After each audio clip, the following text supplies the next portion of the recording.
आला मुफ्ती जरवली खान साहब जो कि कराची के बहुत बड़े आलिम थे, उनके मुताबिक बाबा फरीद गंज शकर और बाबा भुल्ले शाह के साथी गुरु नानक ये एक आलिम थे, बहुत बड़े आलिम थे। लेकिन आज तक ये बात समझ नहीं आ रही कि वो सिख मजहब कैसे बना गए जिसमें हजरत मोहम्मद सल्लल्लाहु अलैहि वसल्लम का जिक्र ही नहीं है। यहाँ पर ये सिख, शायद इनका पंडित होगा, जो पॉडकास्ट के अंदर मुआजना कर रहा है इस्लाम के अकायद और सिख मजहब के अकायद का। फिर आगे डॉक्टर जाकिर नाइक साहब ने सिख मजहब की हिस्ट्री बयान की। एंड पे मैंने 10 पॉइंट बताए हैं जहां पे सिख मुस्लिम नहीं है, गैर मुस्लिम है। आइए देखते हैं, समझते हैं। कि देखिए गुरुद्वारा साहब में तो सारे ही करते हैं, हिंदू सिख मुस्लिम सारे सेवा करते हैं। लेकिन मंदिर के बाद जो कृष्णा मंदिर है कि एक मौलाना हजरात है और वो जोड़ों की सेवा कर रहे हैं कि हर हर में तो वो है सरबद्दा पड़ा अव्वल अल्लाह नूर पाया कुदरत के सब बंदे एक नूर ते सब जगह उपजिया कौन पड़े को मंदे अल्लाह पाकन पाक है अल्लाह। ये हमारी गुरबानी कहती है गुरु ग्रंथ साहब में। अब इसी तरह हम पढ़ते हैं बिस्मिल्लाहिर्रहमान रहीम, शुरू करता हूँ अल्लाह के नाम से जो बड़ा मेहरबान और नहायत रहम करने वाला है।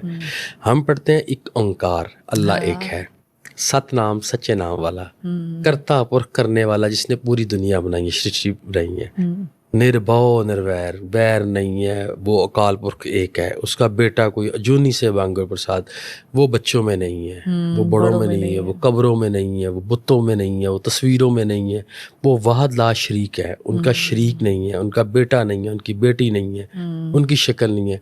उसके अलावा आपने किसी को सजदा, ना किसी तस्वीर, ना मड़ी, ना मसाणा, ना कबर, किसी ਨੂੰ ਤੁਸੀਂ ਸਜਦਾ ਨਹੀਂ ਕਰਨਾ, ਵਾਹ ਲਾ ਸ਼ਰੀਕ ਕੇ ਉਹਨੂੰ ਮੰਨਣਾ ਹੈ। ਹੁਣ ਮੈਨੂੰ ਇਹ ਦੱਸੋ ਇਹ ਫਰਕ ਕੀ ਰਹਿ ਗਿਆ ਹੈਗਾ? सिख मज़हब वजूद में आया 15वीं सदी के आखिरी में और इसके बानी थे गुरु नानक साहिब। और ये शुरू हुआ एक ऐसे इलाके में जो 5 नदियों का इलाका था और कहा जाता था पंजाब, जो मौजूद है पाकिस्तान और नॉर्थ वेस्ट इंडिया में। और गुरु नानक साहब जो इसके बानी हैं वो पैदा हुए थे हिंदू धर्म में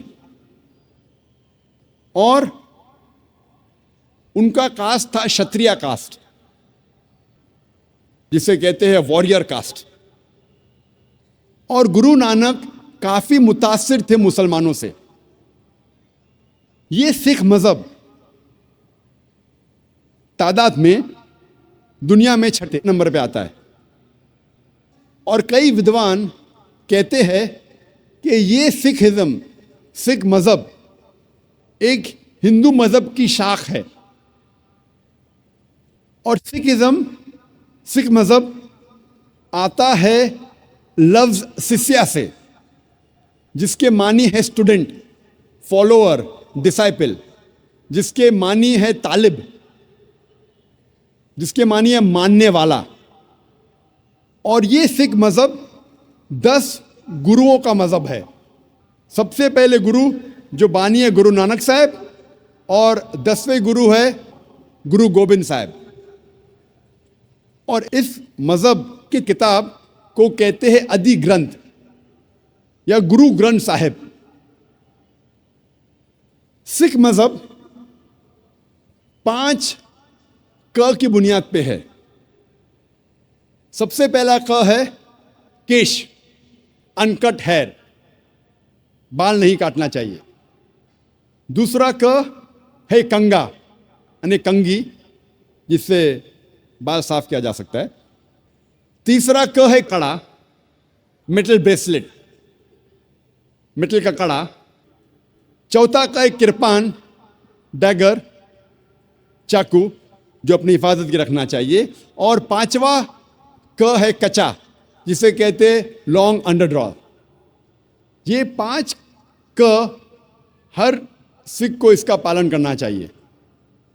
और अगर आप कोई सिख से पूछेंगे कि आपके मजहब में खुदा का तस्वुर क्या है, तो सबसे बेहतरीन जवाब अगर कोई सिख दे सकेगा वो है उसकी मजहब की किताब गुरु ग्रंथ साहिब के पहले वॉल्यूम, पहला अध्याय, पहला मंत्र, जिसे कहते हैं Japu ji, first volume of Guru Granth Sahib, first chapter, first verse called as Japu ji, जिसमें लिखा है कि खुदा एक है और उसे कहा जाता है सच्चा, महान, जो कभी भी नहीं घबराता और उसे कोई चाहत नहीं। वो लाफानी है, वो पैदा नहीं हुआ है, ना किसी को जन्म देता है, वो दयालु है। सिख मजहब में बुत परस्ती हराम है। सिख एक ही खुदा को मानते हैं, एक ही ईश्वर को मानते हैं, जिसे अनमैनिफेस्ट फॉर्म में कहा जाता है एक ओमकारा और मैनिफेस्ट फॉर्म में कहा जाता है ओमकारा। और जब आप गुरु ग्रंथ साहिब पढ़ते हैं, ओमकारा के कई सिफात है। इस ईश्वर को कहा जाता है अकल, माने इटर्नल, मानी लाफानी। उसे कहा जाता है करतार, मतलब क्रिएटर, मतलब खालिक। उसे कहा जाता है सत्यनामा, जिसके मानी होली नेम, जिसके मानी पाक नाम। उसे कहा जाता है परवरदिगार, मतलब चेरिशर, मतलब पालने वाला। उसे कहा जाता है साहिब, मतलब लॉर्ड, मतलब रब। उसे कहा जाता है रहीम, मतलब मर्सीफुल, मतलब रहमत वाला। उसे कहा जाता है करीम, मतलब बेनिफिशेंट, मतलब करम वाला। उसे कहा जाता है Wahe Guru, one true Lord, एक ईश्वर, एक सच्चा ईश्वर, एक सच्चा खुदा। सिख मजहब में बुत परस्ती हराम है और सिख मजहब में अवतार वदा का भी फलसफा नहीं है कि खुदा अवतार लेते हैं, इंसान बनते, ये फलसफा नहीं है। और गुरु नानक साहब वो काफ़ी मुतासिर थे संत कबीर से, इसीलिए गुरु ग्रंथ साहिब में कई संत कबीर के दोहे हैं। और मुझे याद है जब मैं स्कूल में था तो एक मशहूर दोहा संत कबीर का था, दुख में सुमिर न सब करे, सुख में करे न कोय। जो सुख में सुमिर न करे तो दुख काय होए। इसके मानी कि दुख में ईश्वर खुदा की इबादत सब लोग करते हैं, लेकिन सुख में ईश्वर और खुदा की इबादत नहीं करते। जो इंसान सुख में ईश्वर और खुदा की इबादत करता है उसको दुख कभी भी नहीं होगा। यही लिखा है कुरान मजीद में, सूरह अज़्ज़ुमर में, सूरा नंबर 39 आयत नंबर 8 में, कि जब इंसान को तकलीफ आती है तो रब से दुआ करता है, अल्लाह सुब्हानहू व तआला से दुआ करता है। लेकिन जब अल्लाह सुब्हानहू व तआला उसकी तकलीफ को दूर करता है तो इंसान रब को भूल जाता है और रब के साथ दूसरे को शरीक करता है। जब हम सिख मज़हब की किताबों का मुताला करते हैं तो हमें पता चलता है कि सिख मज़हब में भी लिखा है कि खुदा एक है, ईश्वर एक है और सिर्फ उसकी इबादत करना चाहिए। और उस ईश्वर की, उस खुदा की कोई मूर्ति नहीं, कोई बुत नहीं, और सिर्फ उस ईश्वर की इबादत करना चाहिए। जनाब डॉक्टर जाकिर साहब, मैं इस प्रोग्राम में आने में थोड़ा सा देर हो गई मेरे को, और अगर मैं यहाँ नहीं आ पाता तो शायद अपने आप को ज़िंदगी भर माफ़ नहीं कर पाता। आगरा की सरजमी पर आके आपने ये जो रोशनाई जगाई है, ये वाकई में हम तो उस अल्लाह ताला से दुआ करेंगे। जी हाँ,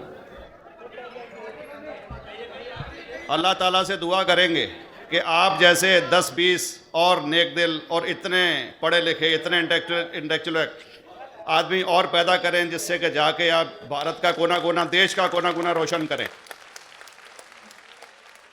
तहे दिल से स्वागत आपका। मेरा एक छोटा सा सवाल से पहले थोड़ा सा, एक हमारे भी गुरु ग्रंथ साहब के अंदर गुरु नानक साहब ने पूरी दुनिया का चक्कर लगाया, जिसके अंदर मक्का मदीना भी शामिल है। और जैसा कि एक सवाल इससे पहले हो चुका है कि गैर मुस्लिम जो है मक्का मदीना में अलाउड नहीं, या वहाँ का कैंटोनमेंट जो है अलाउ परमिशन नहीं देता। मगर ये तो तय है, आप मानते हैं, इस्लाम मानता है, हम मानते हैं, हमारे ग्रंथों के अंदर दर्ज है। गुरु नानक साहब के 2 चेले थे, एक बाला और एक मर्दाना, एक हिंदू और एक मुस्लिम। मर्दाना की बहुत ख्वाहिश थी कि मुसलमान जब तक पूरा मुसलमान नहीं कहलाने का हकदार, जब तक कि वो काबा का दर्शन ना कराए, तो गुरु नानक साहब उसको लेके और काबा गए। हमारे ग्रंथ के अंदर जो दर्ज है कि जब वो वहाँ पहुँचे, उन दिनों बहुत लंबा ये किस्सा है, 1 साल लगता था और वो रूट सारा उसका वर्णन है। और वहाँ जब मक्का, जो मस्जिद के बाहर साथ ही एक दीवार थी जहाँ पर के भारत के जो मुसलमान दर्शन करने जाते थे काबा के, वो उनको वहाँ ठहराया जाता था। वहाँ की देखभाल जो करता था वो मुल्ला जीवन करता था। जब गुरु नानक साहब अपने चेलों के साथ में वहाँ पर पड़े थे, तो सुबह जब मुल्ला जीवन वहाँ की सफाई करने के लिए आया, तो उसने देखा गुरु नानक साहब के जो पैर थे वो काबा की तरफ थे। वो गुस्से में चिल्लाया कि ये कौन काफिर है जो कि काबा की तरफ पैर करके पड़ा है, और उसने गुस्से के अंदर आके उनके पैरों को झटका दिया, दूसरी तरफ किया। तो हमारे ग्रंथ के अंदर दर्ज जो किस्सा है उसके अंदर ये है कि काबा भी उस समय हिल गया, जिधर गुरु नानक के पैर जाते थे काबा उधर मुड़ता था। तो वो ज़ोर से चिल्लाया, ये कोई हज़रत है, ये कोई औलिया है। तो उस समय के जो काजी थे, मक्का के काजी रुकनदीन साहब थे, और शाह शरफ, कई हस्तियों के नाम हैं उसमें। तो मैं ये जानना चाहता हूँ कि ये वर्जन को आप मतलब एग्री करते हैं, और करते हैं तो इसका हमारे मुस्लिम ग्रंथों के अंदर किस तरीके से उल्लेख है, ये कृपया बताएं। भाई साहब ने एक सवाल पूछा अपने गुरु ग्रंथ साहिब के मुतालिक, और अल्हम्दुलिल्लाह मैं भी गुरु ग्रंथ साहिब पढ़ चुका हूँ। और जिस तरीके से, क्योंकि वक्त मुख्तसर सा होने की वजह से मुझे वक्त नहीं मिला कि गुरु ग्रंथ को भी कोट करूं। आपका सवाल का जवाब देने के पहले मैं आपसे ज़्यादा चाहूँगा कि इवन गुरु ग्रंथ की किताब पढ़ेंगे आप, ग्रंथ जिसे आदि ग्रंथ कहते हैं, और कोई सिख से पूछेंगे कि खुदा का तसव्वुर क्या है, सबसे बेहतरीन जवाब कोई सिख दे सकेगा वो आपको कोट करेंगे जापू जी, जो गुरु ग्रंथ साहिब आदि ग्रंथ के सबसे पहले चैप्टर है, सबसे पहला श्लोक, जिसके कहते हैं जापू जी। जिसके मानी है कि God is true, he is only one, he is not begotten and is free from fear and want.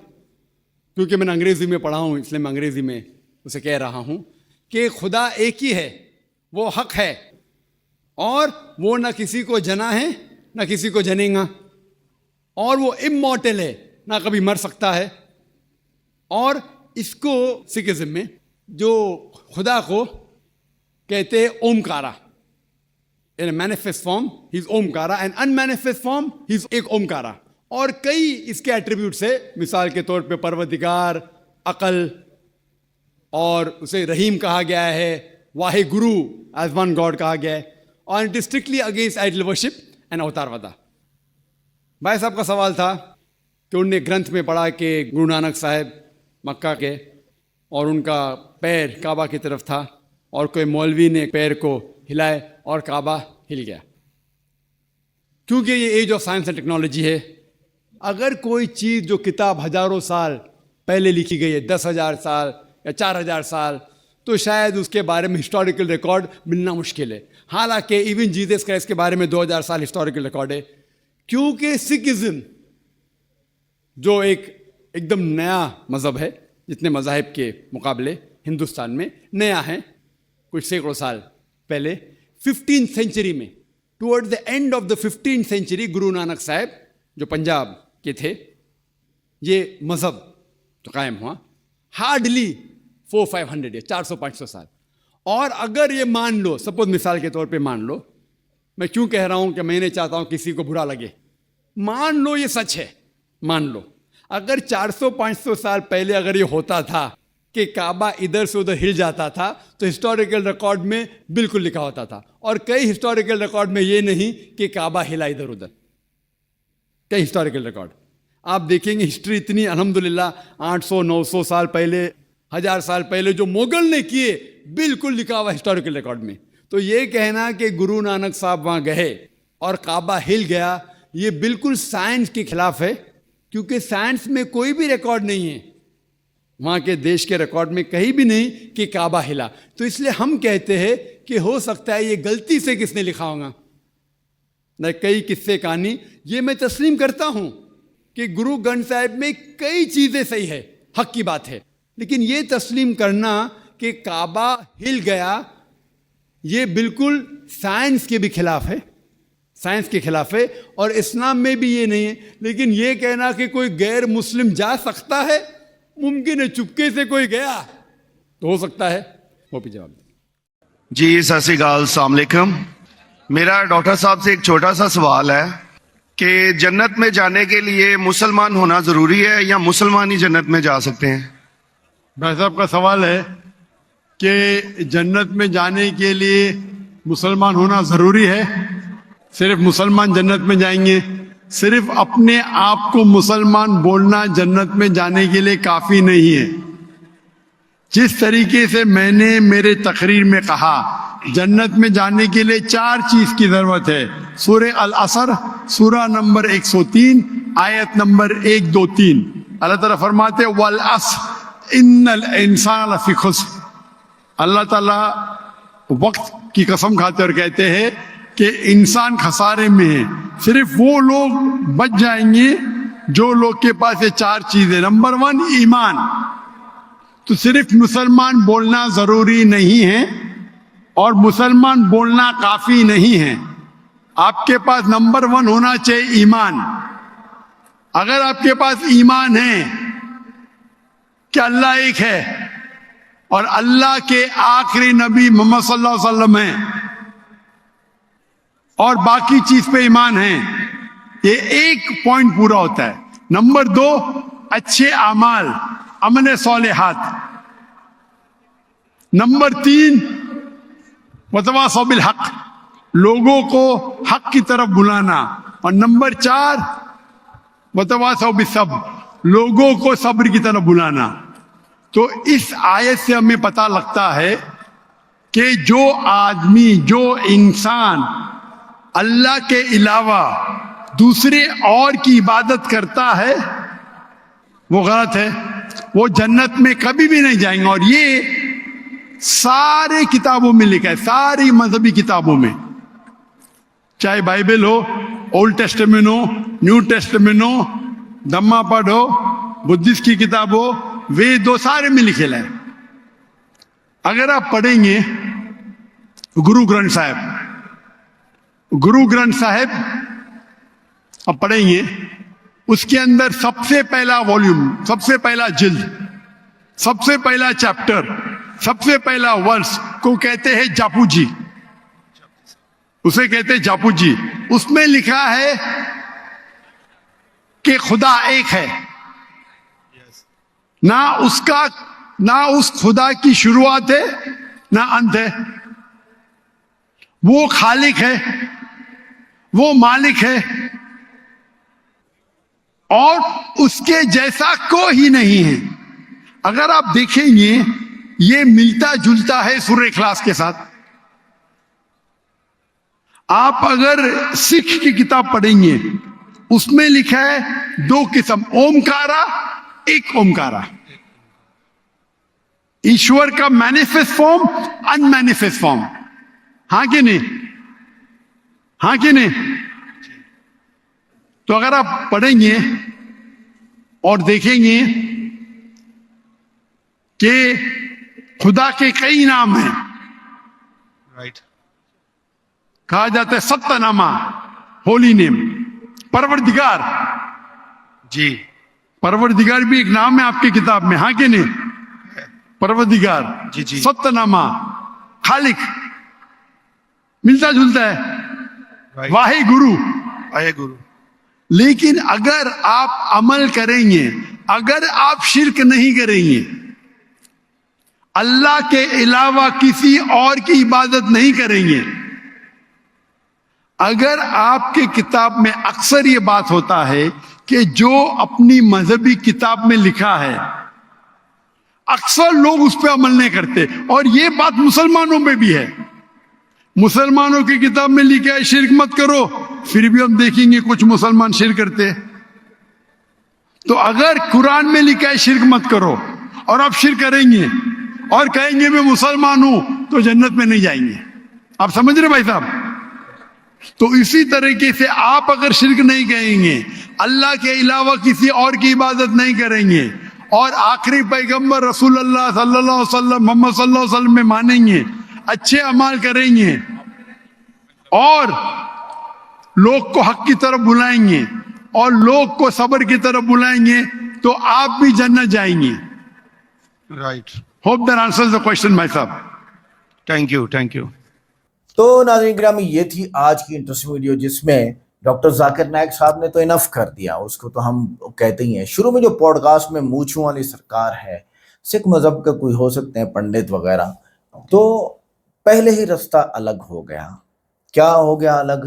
कि भाई इस्लाम की असल किताब कुरान है, इनकी गुरु ग्रंथ है और गुरु ग्रंथ में इस्लाम कुरान है ही नहीं, अगर कहीं है तो एक जुजियात हैं। तो ये जो बुनियादी फ़र्क है यहाँ पर, ठीक है। दूसरी बात, ये मतलब हकीकत ये है जो मैं कहना चाहता हूँ कि बाबा बुल्ले शाह और फरीद गंज शकर के साथ ही गुरु नानक 22 साल इस्लाम पढ़ा और कुरान पाक का तर्जुमा किया। ये कुछ रिवायात और तारीखी चीज़ों में मिलता है, लेकिन लेकिन लेकिन लेकिन हज़रत मोहम्मद सल्लल्लाहु अलैहि वसल्लम का कोई जिक्र नहीं है। और इस्लाम के मुताबिक दाढ़ी है, शायद कुछ मूछें रखना तो इस्लाम के मुताबिक नहीं, बाल ना काटना भी इस्लाम के मुताबिक नहीं है, पगड़ी का कुछ डिज़ाइन इस्लाम के मुताबिक है, वगैरह वगैरह। अच्छा, आगे आते हैं। सिख मज़हब में हज़रत मोहम्मद सल्लल्लाहु अलैहि वसल्लम को आखिरी नबी मानना उस मज़हब के बुनियादी अकायद में शामिल ही नहीं है, ठीक है। लिहाजा मजबूत सवाल यह कि अगर हज़रत मोहम्मद सल्लल्लाहु अलैहि वसल्लम वाकई अल्लाह के आखिरी रसूल हैं, अगर नहीं हकीकत में, तो सिख मज़हब ने अब आप सल्लल्लाहु अलैहि वसल्लम की रिसालत को अपने अकीदे की बुनियाद हिस्सा क्यों नहीं बनाया? लिहाजा यहाँ से अलग। दूसरा, गुरु नानक का ज़माना, बाबा फरीद के साथ तारीखी फासला, ये एक बहुत अहम तस्हीह है। गुरु नानक बाबा फरीद गंज शकर के हम असर हैं या नहीं हैं? बाबा फरीद तकरीबन 1179 ईस्वी के हैं, 1266 में ये फौत हो गए। हो सकता है इनके शागिर्द हों गुरु नानक, और 1469 और 1539 ये गुरु नानक का ज़माना है। अलबत्ता गुरु नानक के ज़माने में बाबा फरीद की तालीमात और शायरी पंजाब में मौजूद थी और बाद में बाबा फरीद के अशार गुरु ग्रंथ साहब में शामिल किए गए। ये एक तहकीक है, अल्लाह अलम सच क्या है। ये बात बहुत दिलचस्प है कि बाबा फरीद एक मुसलमान सूफी और इस्लामी तालीम के आलिम थे। उन्होंने कुरान याद किया और इस्लामी तालीमात हासिल की थी। फिर गुरु नानक ने नया मजहबी रास्ता क्यों इख्तियार किया? ये एक बुनियादी तारीखी सवाल है। गुरु नानक ने अपने पैरोकारों को एक ऐसी मजहबी शनाख्त की तरफ मुनज़्ज़म किया जो वक्त के साथ हिंदू और मुस्लिम दोनों मजहबी माहौल से अलग एक मुस्तकिल सिख पैंथ बन जाए। तारीखी मुतालियात भी बताते हैं कि नानक के बाद उनके जानशीनों ने उस जमात को अपनी अलग ज़बान, मजहबी अकायद, इदारों और रिवायत के साथ मुनज़्ज़म किया। लिहाजा अगर इस्लाम पहले ही तौहीद, नबूवत और आखिरत वगैरह का करता है, तो गुरु नानक ने एक अलग मजहबी निज़ाम को क्यों बुनियाद बनाया? सोचने की बात है। आलिम है आलिम। जी आगे चलिए। सिख मजहब में इस्लाम और हिंदू रिवायात दोनों के अनासर का इम्तिजाज। गुरु नानक के माहौल में इस्लाम और हिंदू दोनों मजहबी रिवायत मौजूद थी, लेकिन सही बात यह है कि इस्लाम नज़र नहीं आता, बस। लिहाजा दोनों नहीं है।